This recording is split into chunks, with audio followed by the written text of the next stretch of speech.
الحقيقة أنا يعني بعمل كذا نوع فيديو، منهم القصير اللي هو بيبقى دقيقة واحدة، وده بيبقى غالبا للتعليق على الماتشات أو الأحداث اللي هي ما بتستحملش الانتظار يعني زي ماتش امبارح وأول امبارح والكلام ده. إنما دايما بيجي في بالي إمتى هعمل فيديو يكون طويل شوية، يعني 10 دقايق 5 دقايق ربع ساعة علشان أتكلم فيه واختار فيه موضوع يكون مهم لجمهور الزمالك او لجمهور الكوره، يعني اذا كان في موضوع تاني. النهارده موضوعنا يخص نادي الزمالك، وانا عايز اتكلم فيه من زمان وبشكل واضح، او بشكل مش واضح، بشكل مفصل شويه، ويكون صريح طبعا كالعاده يعني. انا عشان ما بشتغلش في الاعلام التجاري، فملياش مصالح خالص، ولا حتى يوتيوب بيديني فلوس. انا ما باخدش فلوس من حد، لانه علشان اخد فلوس من اليوتيوب انتوا عارفين القصه، انها طويله قوي قوي، بتحتاج ملايين وحاجات، مشاهدات يعني للدنيا. فانا بشتغل كغية وكحاجه انا بحتاج ان انا اتكلم فيها، لان شايف الناس يعني بسطاء شويه في فكرهم يعني. النقطة النهاردة اللي أنا عايز أتكلم فيها تاني، اتكلمت فيها قبل كده بس يمكن مش كفاية يعني أو مختصر، هو موضوع الإدارة بتاعة الزمالك وخاصة مرتضى منصور. أنا هبتدي أوضح للناس وبدون تعصب. على فكرة أنا مفيش بيني وبين حد في الدنيا كلها بشكل شخصي أي خلاف، ومفيش بيني وبين حد كراهية. يعني انا لو قلت لي انت رايك ايه في مرتضى منصور، لو قعدت جنبه كده في الاستاد وتتفرج معاه على ماتش ولا حاجه، بصرف النظر عن اداره نادي الزمالك او علاقته بنادي الزمالك، هقول لك هو انسان لطيف. يعني هو انسان طيب ولطيف ومن النوع اللي هو يعني يعني انترستنج ان هو تتكلم معاه، انك انت تلاقيه لطيف معاك في الكلام. انا ما انكرش الحاجات دي واحبها فيه، ما اكرههاش. بس انا لما اجي اتكلم على الناحيه المهنيه لنادي الزمالك، وناحيه حاله نادي الزمالك وسمعه نادي الزمالك وحاله اللعيبه والمسابقات، انا بتكلم رياضه بحته، مش رياضه بحته بتاعت الثانويه العامه، رياضه، رياضه فقط. ما بتكلمش على الاشخاص. انا اكره ما عندي اتكلم على الاشخاص، لا بحطهم فوق دماغي ولا بحطهم تحت رجلي. الاشخاص دول قدامي كده، اشوف افعالهم. انا كمواطن اشوف افعالهم، انا كمشجع اشوف افعالهم. ماليش دعوه خالص هل هو كذا ولا هو كذا، وماليش دعوه كمان بحياته الخاصه. يعني تقول لي شيكابالا اكل فسيخ واكل، كلام فاضي وكلام فارغ، لا يعنيني انا كمتفرج بشيء. انا احب ان شيكابالا دايما يحافظ على آه، لياقته البدنيه وصحته ومعنوياته تكون مرتفعه. ده اللي يهمني في شيكابالا، عشان يجيب لنا جون اتنين، يمرر تمريرة اتنين وبس. فببص للناس على انها اشخاص ليها اداء، مش بس في الكوره، في اي حاجه الشخص له اداء. الاداء او اللي خارج منه من تصرفاته هو ده اللي يهمني. ما يهمنيش هو منين، ما يهمنيش شكله ايه، ما يهمنيش متعلم فين، ما يهمنيش معاه فلوس ولا معهوش. الحاجات الشخصيه دي كلها لا تعنيني انا بشيء، يمكن تعني ناس تانية، ماليش دعوه. كل واحد حر في طريقه تفكيره وطريقه نظرته للاخرين. انا بحترم الناس كلها من كبيرها لصغيرها، بصرف النظر عن اي انتماءات. المهم الافعال، المهم الافعال. ودي حاجه على فكره جميله وجايه، يعني اساسها جاي من الدين برضو، يعني جايه من القناعات والعادات والتقاليد بتاعتنا، اللي هي يعني لازم تشوف من الناس بيعملوا ايه قبل ما تحكم عليهم. ما ينفعش تحكم على واحد عشان منظره وتقول كذا كذا. المهم ندخل في الموضوع. رئيس نادي الزمالك هو شخص موظف، يعني انا ببص له ان ده شخص موظف. انسى خالص بقى ان هو اسمه ايه ولا ايه علاقتي بيه. انا علاقتي بمرتضى منصور رئيس نادي الزمالك. طيب اول خطأ انا معترض عليه كواحد من الجمهور، يمكن انتوا ما تاخدوش بالكم منه قوي او تاخدوا بالكم وتطنشوا، انه معين ابنه مدير للكوره ومعين ابنه التاني عضو مجلس اداره. الموضوع كله على فكره قد كده. قد كده، مش جمهوريه بنما يعني، قد كده اهو، قد كده اهو. الاداره زائد الرئيس النادي زائد المدربين زائد البتاع قد كده، 10 15 واحد القصه دي كلها. هو حاطط ثلاثه من ايه؟ من عيله واحده. ده اسمه باللغه الانجليزيه conflict of interest، يعني تضارب مصالح. ما ينفعش تبقى انت رئيس النادي ويبقى مدير الكرة ابنك وما تعرفش تحاسبه كويس، وهو ما يعرفش يحاسبك كويس، ما يعرفش ياخد حقه منك كويس. انت رئيس النادي وكل حاجة، بس انت ابوه وده ابنك، ما تقدرش تلومه. انت ايه اللي خلاكوا تعادلتوا؟ انت ايه اللي لا، هتبص هتصب غضبك على حد تاني، لان ده ابنك وابنك الكبير. التاني بيصوت معاك في مجلس الإدارة، اللي هو محمد او ما اعرفش اسمه ايه، في امير وفي احمد. يعني امير واحمد الاثنين وانت ثلاثه في حته قد كده. ده اسمه conflict of interest. روح شوفها في الترجمه تلاقيها تضارب المصالح. يعني لما يكون اتنين في شركه واحده، بس الشركه دي مثلا عمر افندي او مصر الالبان، الشركه فيها مثلا 1000 واحد، 10000، في شركات فيها 10000. لما يكون فيها اتنين اخوات، واحد في الاداره اللي مش عارف ايه وواحد في الاداره، ما يجراش حاجه، ما يجراش حاجه. انما تحط لي اتنين في اداره الحسابات، لا. اتنين اخوات في الاداره القانونيه، لا. وهكذا. دي اداره نادي الزمالك، انا ما بشوفش فيها الا مرتضى منصور وجنبيه اخو ابراهيم يوسف، اسماعيل يوسف وجمال عبد الحميد. ويمكن في اتنين كمان ما بيجوش، يعني ما بنشوفهمش، ما بيحبوش يتصوروا مثلا. هي دي الاداره، فيها اتنين اب وابن، ومدير الكوره ابن. ادي اول مشكله عملها مرتضى منصور. عشان نختصر برضو، انا مش عايز الفيديو ده يزيد عن 30 سنه. المهم مرتضى منصور الباك جراوند بتاعه ايه؟ محاماه. لعب كوره؟ لا.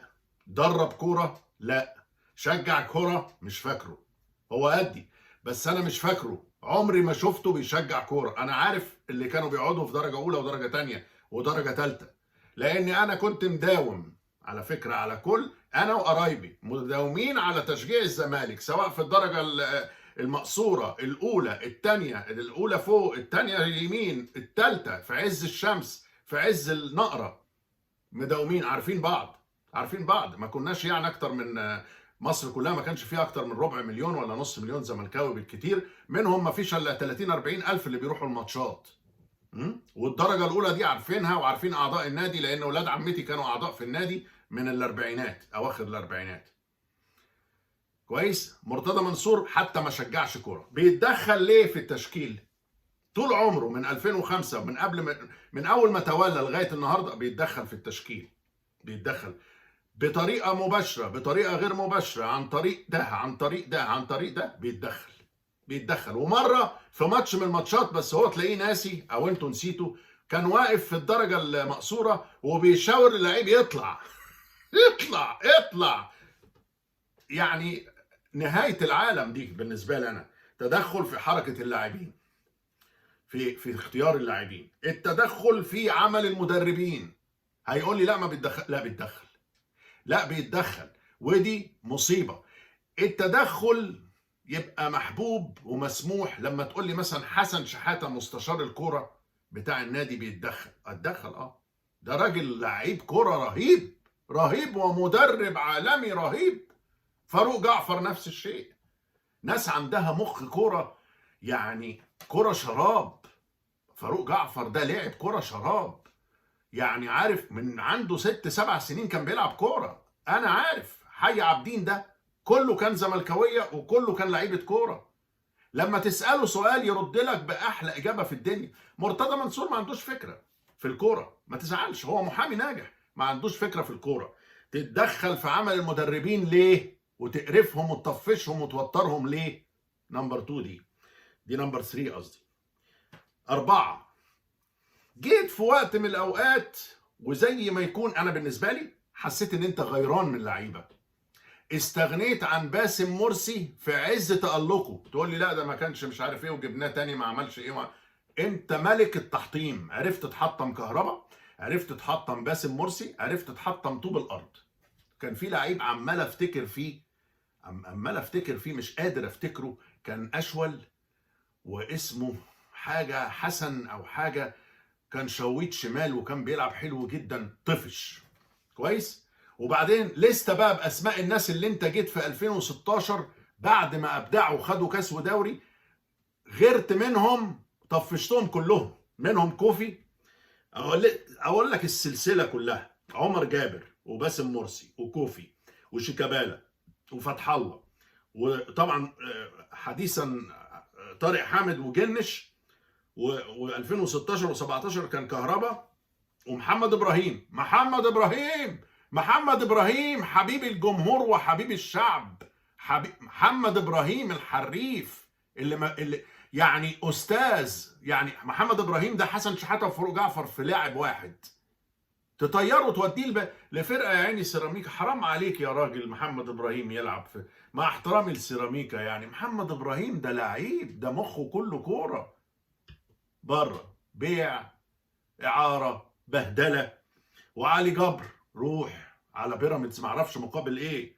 وابو جبل اخيرا افتعلت، عشان راح ابو جبل قعد مع عمرو اديب. خلاص انت ما انتش طايق، عايز انت اللي تقعد مع عمرو اديب. ابو جبل ما ينفعش. ابو جبل كان هايل جدا جدا، جون مصر يا راجل، طول الحيطه طول الباب، ولاعيب ممتاز جدا جدا ومخلص جدا. خليه وخلي عوده، خليهم. وحتى جنش، مشيت جنش من زمان، جنش اللي صد مره 4 بلنتات في ماتش ولا 5. اي نعم كان بيتنطط على الخط بس له مواقف تانية عظيم. جنش طفشته برضه كويس. دي الحاجات اللي انا يعني شايفها انك انت مش عارف تدينا. اخر حاجه بقى، اخر حاجه، عشان دي عمليات مشبوهه، عمليه الاستغناء عن اللعيبه دي وبيعها واعارتها. وانا قلت قبل كده كهربا اتظلم. مش بتكلم على ما حدث منه من محاكم وقضايا وهروب، لا، انا بتكلم ان هو في عز ما كان مخلص للزمالك ومبسوط وكان هيموت نفسه عايز يشيل الكاس اللي خدناه، كان فرحان. انت ما احتضنتوش وما خليتوش، قعدت تفكر ازاي تخلص منه وتجيب منه وراه فلوس. راح نادي الاتحاد اعاره ب1.25 مليون طبعا. وبعدين لما رجع قلت ايه، ادوره تاني. هي ايه الحكايه؟ مصلحه، انت مش مؤمن بمصلحه النادي في الكوره ان لازم اللعيب يبقى ثابت. روح شوف دول اوروبا، في فرقه بتبقى بتلعب مع بعض حلو، لازم يثبتوا مع بعض على الاقل 4 سنين، على الاقل 5 سنين. لما تحس ان في لعيب عايز يتنفض نفضه، بس ما تجيش في عز ما لعيب متالق وتفكر في قيمته الماليه لو بعناه، وبعدين تروح تجيب ناس حلوه وناس وحشه. مش هقول مزفته عشان انا زهقت من حبش الشتايم، بس جبت السنه دي ناس يعني ما اعرفش، ما يلعبوش حتى في، مش هقول اسماء فرق وحشه يعني، ما يلعبوش في الزمالك خالص. كام واحد؟ 3 4 ما يلعبوش في الزمالك، مش قد الزمالك. شلبي ما يقدرش على الزمالك، السيسي ما يقدرش على الزمالك، عمرو السيسي ما يقدرش، وسامسون ما يقدرش على نفسه حتى. مين تاني؟ الوردي، بوريه منك بوريه. مين اللي قال لك تجيب الوردي ده؟ مين اللي، مع احترامي لعيبه المغرب الهايله، ما لقيتش الا ده في المغرب؟ ده مش من المغرب، ده مش مستوى لعيبه المغرب. ده راجل ما يعني الكره زي ما يكون هو رجليه فيها حربه تضرب الكره ويضرب اللعيبه. ها حرام كده. انت جايب لنا واحد عشان نتريق عليه، والتاني عشان نتريق عليه، والتالت عشان، وانداي ميت في الاسعاف. دي الصفقات. وبعدين دلوقتي هتيجي هتكرر نفس القصه في يناير وتقول ايه صفقه من ايه، هنبهدل ايه، وايبوكا ايه، عشان ترحم وشك من اللوم. ها رايح تجري تاني تجيب واحد تاني، واحد برضه ايبوكا ده ولا حاجه ولا حاجه.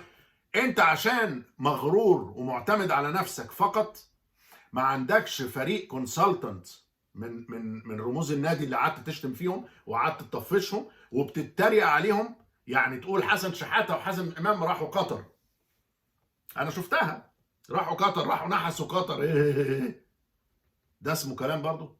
حسن شحاته دخل تاريخ مصر، انت دخلت تاريخ ايه؟